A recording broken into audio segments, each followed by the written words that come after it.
Hello students, आज अपन coordination number 4 complex में VBT explanation की व्याख्या देखेंगे कि वीबीटी कोऑर्डिनेशन नंबर 4 वाले में कैसे चलती है। तो यहाँ पर दो कॉम्प्लेक्स लेंगे, एक एनआई सी एन होल 4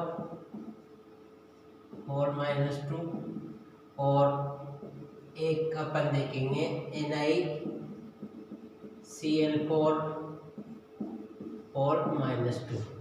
एक साइनाइड का कॉम्प्लेक्स और एक क्लोरिडो का कॉम्प्लेक्स। तो यहाँ पर अपन सबसे पहले निकल की ऑक्सीडेशन स्टेट निकालेंगे। तो एक्सिस को मान लेंगे और -1 साइनाइड पे -1 चार्ज होता है। जो साइनाइड जो लिगेंड रहता है उस पे -1 चार्ज रहता है और साइनाइड में जो डोनेटिंग जो ग्रुप जो रहता है वो कार्बन रहता है, इलेक्ट्रॉन डोनर जो रहेगा वो कार्बन रहता है। यहाँ पर कार्बन पे नेगेटिव चार्ज होता है और 4 है बराबर -2, कॉम्प्लेक्स पे -2 चार्ज।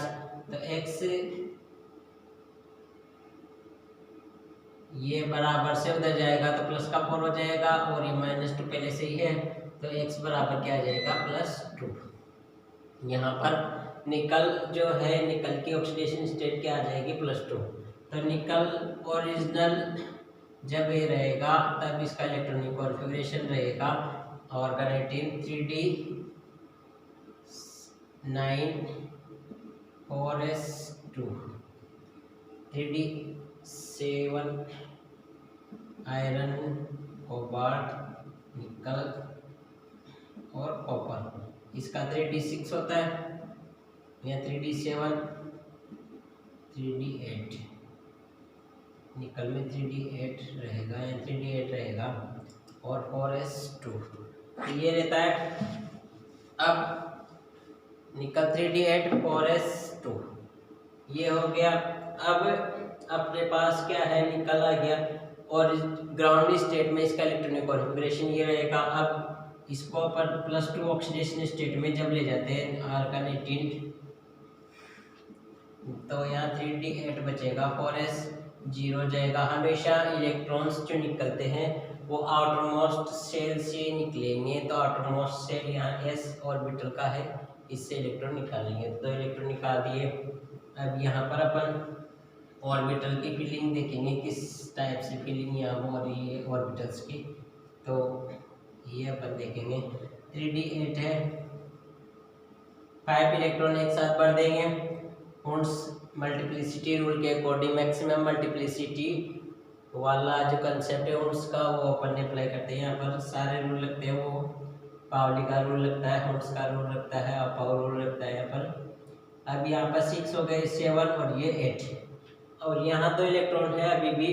और यहाँ जो 2 इलेक्ट्रॉन है ये 3d के अंदर है, 4s और ये 4p अपने पास है। अब साइनाइड की जो नेचर है वो अपन चेक करेंगे। साइनाइड कैसा लिगेंड है, Cn जो है, Cn एक स्ट्रॉन्ग लिगेंड होता है। साइनाइड स्ट्रॉन्ग लिगेंड होता है। साइनाइड हुआ, CO कार्बोनिल हुआ, अमोनिया हुआ, ये सारे के सारे ENA3 डायमीन EDTA ये सारे के सारे स्ट्रॉन्ग फील्ड लिगेंड है। इनकी मैं ये भी बना दूंगा तो हमारे सीरीज कौन कौन से स्ट्रॉन्ग लिगेंड है और कौन कौन से वीक लिगेंड है उनकी। तो ये स्ट्रॉन्ग लिगेंड है तो ताकतवर लिगेंड है, तो ये कहेगा जब तक शिफ्टिंग हो सकती है तब तक शिफ्टिंग अपन कराते हैं। तो ये इलेक्ट्रॉन इसमें चला जाएगा। तो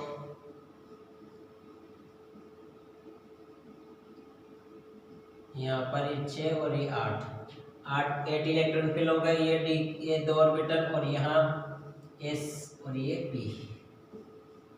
तो ये सारे के सारे ऑर्बिटल अपने काम में आएंगे, सारे के सारे यहाँ नहीं आएंगे क्योंकि अपने पास क्या है, कोऑर्डिनेशन नंबर 4 ही है। 4 ऑर्बिटल अपने को चाहिए, सिर्फ 4 ऑर्बिटल चाहिए। तो 2 तो इसके हो गए, एक इसका और एक इसका। तो यहाँ पर D2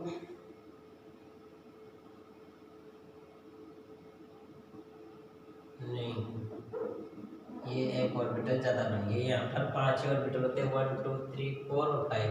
डी में 5 ऑर्बिटल ही होते हैं, एक ऑर्बिटल ज़्यादा बन गया मेरे से। तो ये एक खाली रहेगा, तो यहाँ डी एक एस का और 2 पी के, तो ये अपने आ जाएंगे DsP2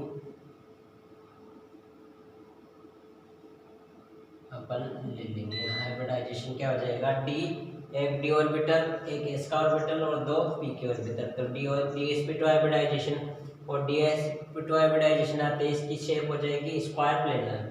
तो यहाँ पर अपन शेप बोल सकते हैं इसकी स्क्वायर प्लेनर।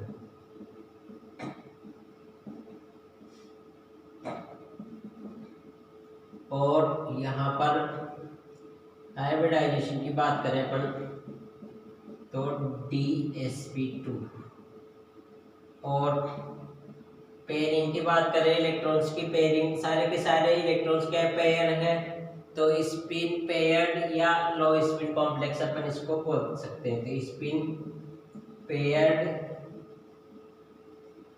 या इसको अपन बोल सकते हैं लो स्पिन कॉम्प्लेक्स। और क्या बोल सकते हैं इसको अपन, यहाँ पर सारी की सारी पेयरिंग हो चुकी है, तो मैग्नेटिक प्रॉपर्टीज की अगर बात करें तो यहाँ मैग्नेटिक प्रॉपर्टीज बोली जाएगी डायामैग्नेटिक। एक भी अनपेड इलेक्ट्रॉन नहीं है तो इसको बोलेंगे अपन डायामैग्नेटिक।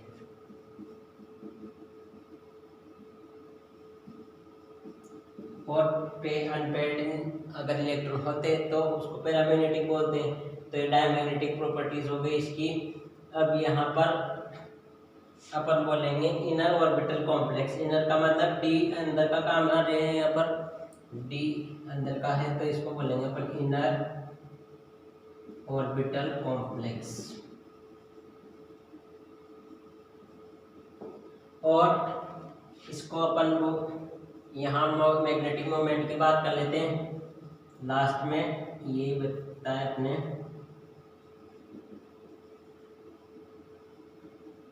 मैग्नेटिक मोमेंट म्यू होता है √n+2। कभी कभी तो इसका फॉर्मूला ही पूछ लिया जाता है, फॉर्मूला ही बहुत इंपॉर्टेंट है इसका, म्यू √n+2। यहाँ पर 2 याद रखना है अपने को, प्लस में है, दो बार n है तो 2 यहाँ आ जाएगा, 2n 2 बार n है तो यहाँ 2 आ जाएगा, याद रह जाएगा। तो यहाँ पर n की वैल्यू, n क्या है यहाँ, n क्या है, number of unpaired electrons, number of unpaired electrons. तो यहाँ अनपेड इलेक्ट्रॉन्स एक भी नहीं है, सारे के सारे पेयरिंग हो रही है, तो 0 रखेंगे इसमें, n की वैल्यू और n की वैल्यू 0 आता है, म्यू की वैल्यू क्या जाएगी 0 आ जाएगी, तो म्यू Bm आ जाएगा और मैग्नेटिक मूवमेंट। तो मैग्नेटिक मूवमेंट 0 आ गया। तो ये कोऑर्डिनेशन नंबर 4 का जो कॉम्प्लेक्स था निकेल साइनाइड के साथ जो कॉम्प्लेक्स था उसमें अपन ने सारी प्रॉपर्टीज इसकी देख ली। इसका अपन IUPAC नेम भी देख सकते हैं। इसका IUPAC अगर नेम लिखा जाए अपन, इसका IUPAC नेम लिखे तो IUPAC नेम कैसे लिखेंगे अपन, यहाँ पर टेट्रासाइनिडो, टेट्रा क्यों लिया क्योंकि 4 बार 4 लिगेंड थे, टेट्रासाइनिडो निकल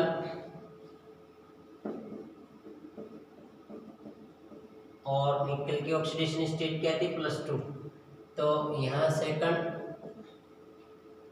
क्या जाएगा टेट्रासाइनिडो निकल सेकंड, ये इसका IUPAC नेम हो जाएगा। तो जब भी निकलेट लिखेंगे इसको, निकलेट आ जाएगा, ये निकलेट सेकंड, क्योंकि 8 क्यों लगाया, क्योंकि ये कॉम्प्लेक्स कैसा है, माइनस वाला है। माइनस कब आया होगा, जब यहाँ बाहर कोई काउंटर आयन होगा, पॉजिटिव वाला काउंटर आयन होगा, तब कॉम्प्लेक्स नेगेटिव जाता है, और कॉम्प्लेक्स पे अगर नेगेटिव चार्ज है तब अपन 8 वर्ड काम में लेते हैं यहाँ पर। तो निकलेट सेकंड इसका IUPAC नेम हो जाएगा। तो ऐसे अपन IUPAC नेम की भी रूटीन में इसमें चर्चा कर सकते हैं, क्योंकि IUPAC नेम भी एक इम्पोर्टेंट पार्ट है, और ये सारे के सारे इम्पोर्टेंट है इसी, उसको उतार लो आप।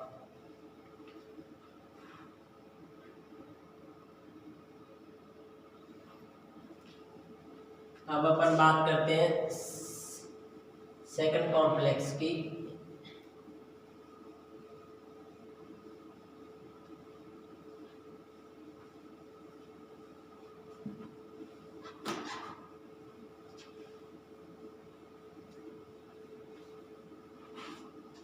सेकंड कॉम्प्लेक्स है अपने पास NaCl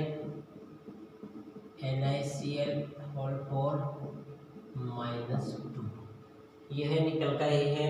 निकल इसमें भी x मान लेते हैं अपन, ये -1 और इंटू 4 और -2, तो x इक्वल टू +4 -2, तो x यहाँ जाएगा +2 में आ जाएगा। यहाँ पर ये इसकी क्या हो गई, ऑक्सीडेशन स्टेट हो गई। अगर इसका आईपीएसी नेम लिखे अपन तो यहाँ आ जाएगा इसका आईपीएसी नेम टेट्राक्लोरिडो निक्लेट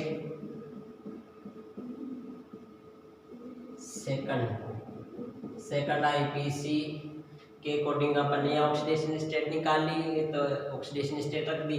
अब यहाँ वीबीटी के अकॉर्डिंग अपन बात करें वैलेंस बॉन्ड थ्योरी के अकॉर्डिंग, तो वैलेंस बॉन्ड थ्योरी में निकल सेकंड जो रहेगा इसका इलेक्ट्रॉनिक कॉन्फ़िगरेशन अपन लिखेंगे पहले 3d8 4s0, ये आ जाएगा।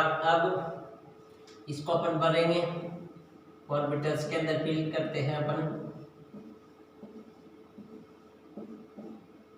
1 2 3 4 5 6 7 और 8 ये कर दिया।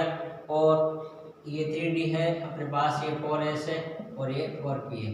अब यहाँ क्या होगा, ये कंप्लीट करने के बाद अपन लिगेंड की नेचर चेक करते हैं। लिगेंड ये क्लोरीन है यहाँ पर, तो क्लोरीन जो लिगेंड है इसकी नेचर कैसी होगी ये चेक किया जाता है। पहले नेचर के अकॉर्डिंग अपन शिफ्टिंग करते हैं या शिफ्टिंग नहीं करते हैं। तो halogen, all halogens are weak field ligand, और वीक फील्ड लिगेंड कभी भी पेयरिंग नहीं करते हैं। वीक फील्ड लिगेंड जैसा उसका इलेक्ट्रॉनिक कॉन्फ़िगरेशन है उसको वैसा ही रखते हैं, तो यहाँ कोई पेयरिंग नहीं होगी। वो तो ये ऑर्बिटल जो वैकेंट ऑर्बिटल है ये खाली ऑर्बिटल अपने पास काम में आते हैं, तो इसको अपन बोलेंगे एक s का काम में आया, 3p के काम में आ गए तो sp3। 3p के क्यों काम में आए, क्योंकि अपने पास कोऑर्डिनेशन नंबर 4 थे और 4 ऑर्बिटल कम से कम अपने को चाहिए थे, तो 1 2 3 और 4 ऑर्बिटल इनको पेयरिंग नहीं करेगा, क्योंकि ये कैसा लिगेंड है, वीक फील्ड लिगेंड है ये।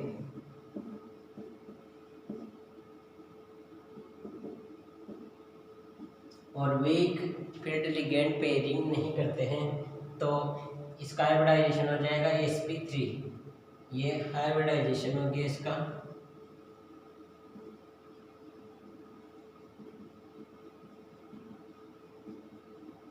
सेकंड बात करें अपन यहाँ शेप की बात करें तो ये इसकी शेप हो जाएगी टेट्राहेड्रल। ये कॉम्प्लेक्स कैसा है, 2 खाली है, यहाँ पर 2 पेयर अनपेड इलेक्ट्रॉन है, तो इसको अपन स्पिन फ्री भी बोलेंगे। और यहाँ पर जो ऑर्बिटल काम में आ रहे हो बाहर क्या रहे, और यहाँ पर इसको बोलेंगे अपन अनपेड इलेक्ट्रॉन भी अपन देख सकते हैं। अनपेड इलेक्ट्रॉन्स की नंबर भी कभी कभी पूछ ली जाती है, तो अनपेड इलेक्ट्रॉन्स कितने हैं यहाँ पर 2। और यहाँ पर इसकी नेचर मैग्नेटिक नेचर कैसी हो जाएगी, पैरामैग्नेटिक।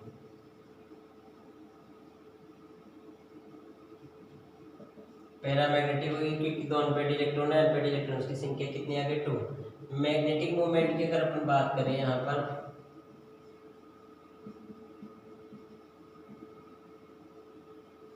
मैग्नेटिक मूवमेंट म्यू हो जाएगा n+2 और इस पे √Bm, ये रहता है म्यू। यहाँ पर n क्या है, नंबर ऑफ अनपेड इलेक्ट्रॉन, तो नंबर ऑफ अनपेड इलेक्ट्रॉन कितने हैं अपने पास 2, 1 और 2, तो ये 2 रख देंगे और यहाँ भी 2 + 2 ये हो जाएगा, तो 4 और 2 कितने जाएंगे 8, तो ये आ जाएगा म्यू टोटल आ जाएगा यहाँ पर 2.7 Bm। बोर मैग्नेट्रॉन आ जाएगा 2.7। जितने भी अनपेड इलेक्ट्रॉन रहते हैं उससे कुछ ज़्यादा पॉइंट में 5 6 7 कुछ भी हो सकता है। 2 है तो 2.7 2.6 ये लिख सकते हैं अपन, और 3 है तो 3.5 3.6 या 3.7 ये लिख सकते हैं। तो अपन ने ये सारी चीज़ें देख ली है। अपन ने कोऑर्डिनेशन नंबर 6 के 2 एग्जाम्पल लिए थे, एक स्ट्रॉन्ग फील्ड लिगेंड का, एक वीक फील्ड लिगेंड का। इसी प्रकार अपन ने कोऑर्डिनेशन नंबर 4 में भी एक स्ट्रॉन्ग फील्ड लिगेंड का एग्जाम्पल लिया, एक वीक फील्ड लिगेंड का एग्जाम्पल अपन ने लिया। तो ये चारों एग्जाम्पल अपन कर चुके हैं। चारों एग्जाम्पल को अच्छे से आप करोगे, उसके बाद अगर कोई प्रॉब्लम आए तो पूछ सकते हो आप कभी भी। और उसके अलावा अब अपन इसकी लिमिटेशंस देख लेते हैं और लिगेंड की जो स्ट्रेंथ है, ताकत है, उसका क्रम भी अपन इसमें देख लेते हैं। स्पेक्ट्रल सीरीज नाम से वो जाना जाता है।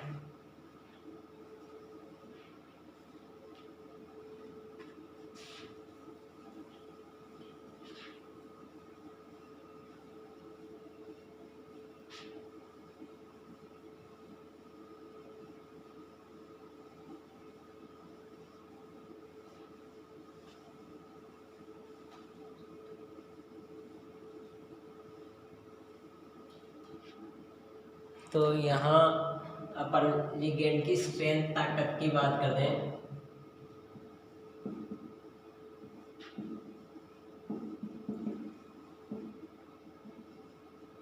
तो सबसे ज़्यादा तो ताकत होती है CNT, CO, CN, EN, EDTA,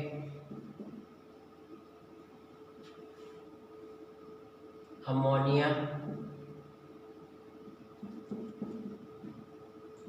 H2O, FCl,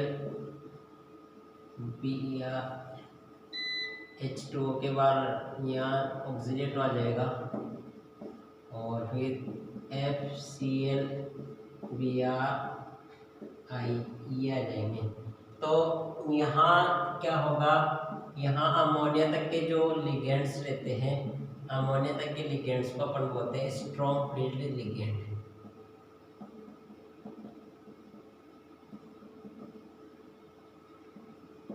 COCN अधिकतर कार्बन वाले रहते हैं। ये यहाँ भी कार्बन है, इसमें भी कार्बन है, इसमें भी कार्बन नाइट्रोजन है, यहाँ भी कार्बन नाइट्रोजन है। तो यहाँ COCN, EN, EDTA, अमोनिया ये सारे स्ट्रॉन्ग फील्ड लिगेंड है। और वाटर एक स्ट्रॉन्ग और वीक दोनों का काम करता है। ये एक ब्रिज का काम करता है दोनों स्ट्रॉन्ग और वीक के बीच में। कभी ये स्ट्रॉन्ग का बिहेव भी करेगा और कभी ये वीक फील्ड लिगेंड का बिहेव भी करता है। तो यहाँ अपने 12th क्लास तक तो इसको वीक फील्ड लिगेंड में मान सकते हैं अपन। फिर हायर क्लासेस में ये स्ट्रॉन्ग लिगेंड का काम भी कर सकता है। तो यहाँ भी वीक और स्ट्रॉन्ग दोनों का काम ये करेगा। पर आप इस वीक याद रखना, वीक फील्ड लिगेंड ही मानना है इसको, क्योंकि गलतियाँ हो जाएगी तुम्हारे से।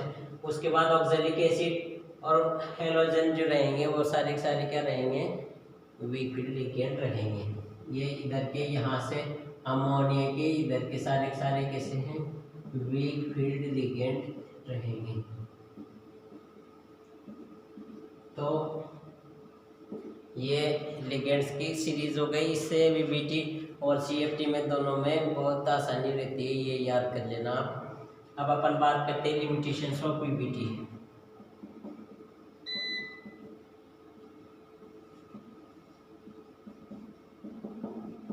VBT की लिमिटेशंस क्या है कि VBT जो लिगेंड्स की जो नेचर थी, जैसे स्ट्रॉन्ग लिगेंड, वीक लिगेंड, ये जो नेचर अपन बता रहे हैं ये इसने नहीं बताई, ये CFT ने बताई। CFT के अकॉर्डिंग कौन सा लिगेंड स्ट्रॉन्ग होगा, कौन सा वीक होगा, ये जो नेचर बताई किसने बताई, CFT ने बताई।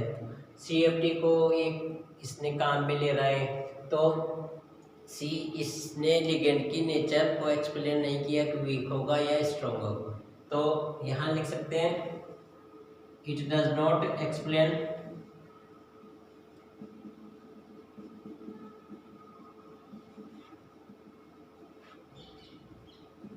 nature of ligand।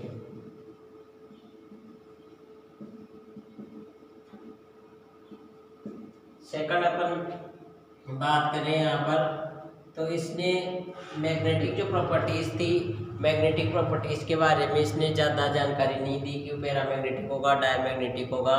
उसके अलावा इसने कलर के बारे में नहीं बताया कि कॉम्प्लेक्स का कलर कैसा होगा, कि कोई कॉम्प्लेक्स कैसा बन रहा है, DsP2 हाइब्रिडाइजेशन आ रहा है, किसी का sp3d2 आ रहा है तो कैसे आ रहा है, तो ये इसको एक्सप्लेन नहीं कर सका। तो अपन यहाँ लिख सकते हैं it does not explain colour of complex.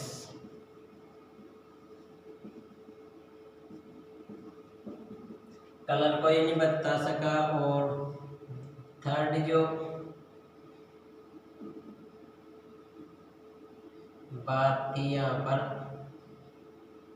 It does not explain quantitative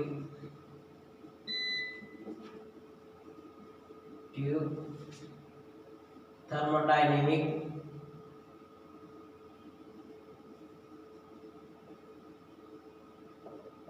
and kinetic stability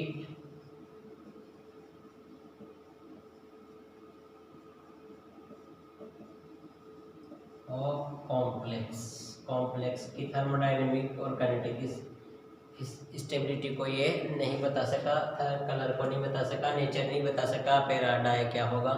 तो इस कारण से वीबीटी फेल हो चुकी और वीबीटी के बाद सीएफटी आई और सीएफटी ने और अच्छा इसको एक्सप्लेन किया। तो आज अपन वीबीटी तक ही रखेंगे, कल अपन सीएफटी पढ़ेंगे। Thank you.